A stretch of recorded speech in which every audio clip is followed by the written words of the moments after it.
सध्या राज्यातील सर्व जिल्ह्यांमध्ये एकल महिलांचे सर्वेक्षण चालू असून ते पूर्ण झाल्यानंतर त्याचे उचित विश्लेषण करून एकल महिलांच्या कल्याणासाठी सुयोग्य धोरण आणले जाईल। महाराष्ट्र ग्रामीण जीवनोन्नती अभियानाअंतर्गत आतापर्यंत सुमारे 37 लाख लखपती दिदी झाल्या आहेत। सन 2026-27 मध्ये आणखी 25 लाख बहिणींना लखपती दिदी करण्याचे उद्दिष्ट आहे। महाराष्ट्र राज्य ग्रामीण जीवनोन्नती अभियानाअंतर्गत स्थापन करण्यात आलेल्या महिला स्वयंसहायता समूहांच्या वस्तू व उत्पादन विक्रीसाठी हक्काची बाजारपेठ मिळवून देण्याकरता पहिल्या टप्प्यामध्ये 13 जिल्ह्यांमध्ये उमेद मॉल जिल्हा विक्री केंद्र उभारणीस मान्यता देण्यात आलेली आहे। उपक्षेत्र दुसरे, शिक्षण व कौशल्य विकास। राज्यात 100% मूलभूत साक्षरता व संख्याज्ञान व 80%हून अधिक पदवीधरांसाठी रोजगार निर्मितीचे उद्दिष्ट आहे। राष्ट्रीय व आंतरराष्ट्रीय विद्यार्थ्यांना आकर्षित करण्यासाठी 8 ते 10 शैक्षणिक शहरांची उभारणी करणे, युवकांना उद्योग केंद्रीय आणि कौशल्य विकास शिक्षणाद्वारे सुसज्जित करणे, नवोन्मेष आणि उद्योजकतेला प्रोत्साहन देणारे प्रतिभा केंद्र निर्माण करण्याचे नियोजित आहे। नवी मुंबई आंतरराष्ट्रीय विमानतळाच्या परिसरात भारतातील पहिली आंतरराष्ट्रीय दर्जाची एज्युसिटी विकसित करण्यात येत आहे। यामध्ये USA, UK, ऑस्ट्रेलिया व इटली या देशातील 6 आंतरराष्ट्रीय विद्यापीठांशी सामंजस्य करार करण्यात आले आहेत। या सर्व विद्यापीठांचे अभ्यासक्रम याच वर्षी सुरू होणार असून या उपक्रमांमुळे राज्यात राष्ट्रीय व आंतरराष्ट्रीय विद्यार्थी ज्ञानार्जना करता येतील। अमरावती शहरातील शिक्षण विभागाची सर्व कार्यालये एकत्रित आणण्यासाठी डॉक्टर पंजाबराव देशमुख शैक्षणिक संकुलाची उभारणी करण्यात येईल। राज्यातील राज्यस्तरीय विज्ञान प्रदर्शनात विशेष प्रावीण्य मिळविणाऱ्या विद्यार्थ्यांचे मनोबल वाढविण्यासाठी आपण बक्षीस रकमेत मोठी वाढ केली आहे। विद्यार्थ्यांमध्ये विज्ञानाची ओढ निर्माण करण्यासाठी मुख्यमंत्री विज्ञान वारी उपक्रमाअंतर्गत विद्यार्थ्यांना इस्रो आणि अमेरिकेतील नासा या जगप्रसिद्ध संस्थांना भेट देण्याची संधी उपलब्ध करून देण्यात येणार आहे।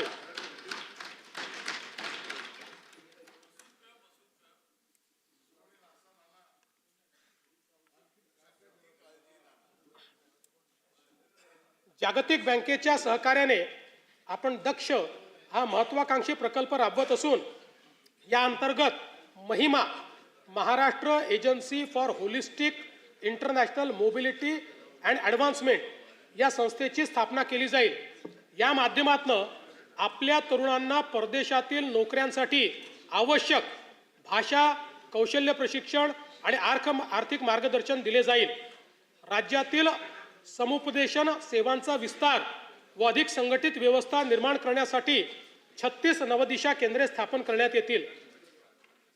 मला सांगताना अभिमान वाटतो की केंद्र सरकारच्या आकडेवारीनुसार महाराष्ट्र आज देशाचे स्टार्टअप कॅपिटल ठरले आहे।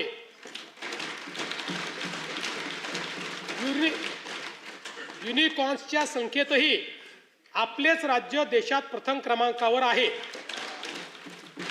राज्याला जागतिक केंद्र बनवण्यासाठी आम्ही नवीन स्टार्टअप व नाविन्यता धोरण 2025 जाहीर केले आहे। पुढील 5 वर्षात 1,25,000 उद्योजक घडवणे आणि 50,000 स्टार्टअप्सला बळ देणे हे आमचे उद्दिष्ट आहे।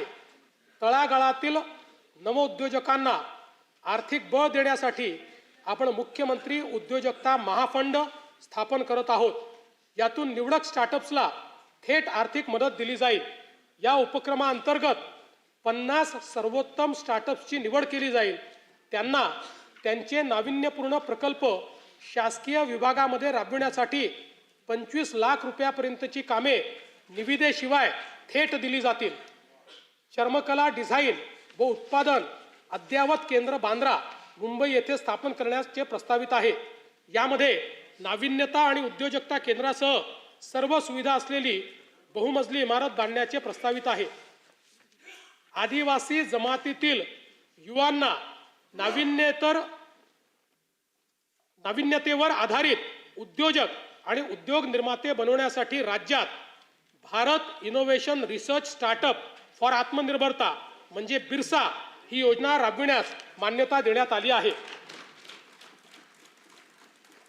उपक्षेत्र तिसरे आरोग्य.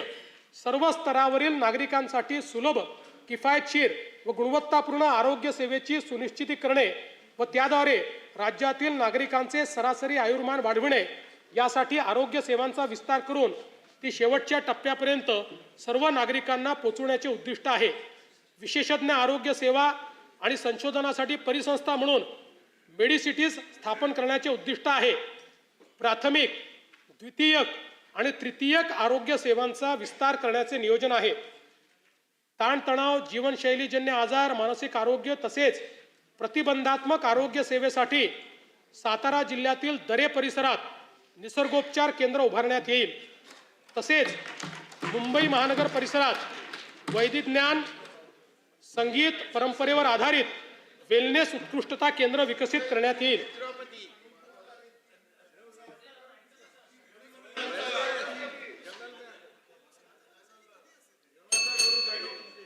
तुम्ही भेट द्यायला या म्हणजे तुम्हाला समजेल.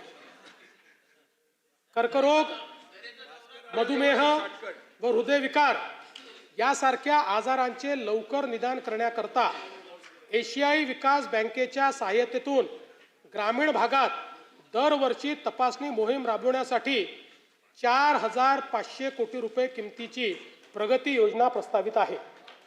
राज्यातील 29 महानगरपालिका, 247 नगर परिषदा आणि 147 नगरपंचायतीमध्ये राष्ट्रीय आरोग्य कार्यक्रम व आरोग्य विभागाच्या सर्व गुणवत्तापूर्ण सुविधा देण्याकरता समन्वय साधणे व कामकाजाचे संनियंत्रण करण्यासाठी शहरी आरोग्य आयुक्तालयाची स्थापना करण्यास मान्यता देण्यात येत आहे.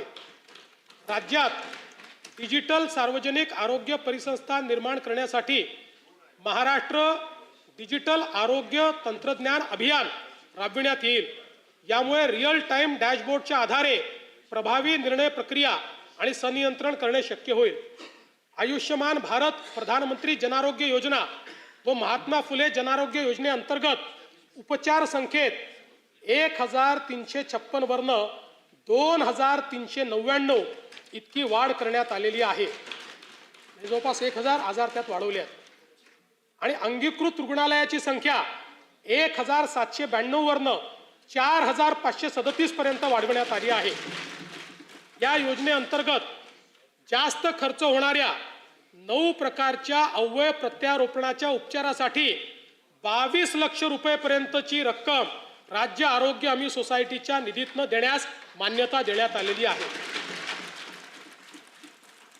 22 लाख रुपयेपर्यंत राज्य सरकार देईल.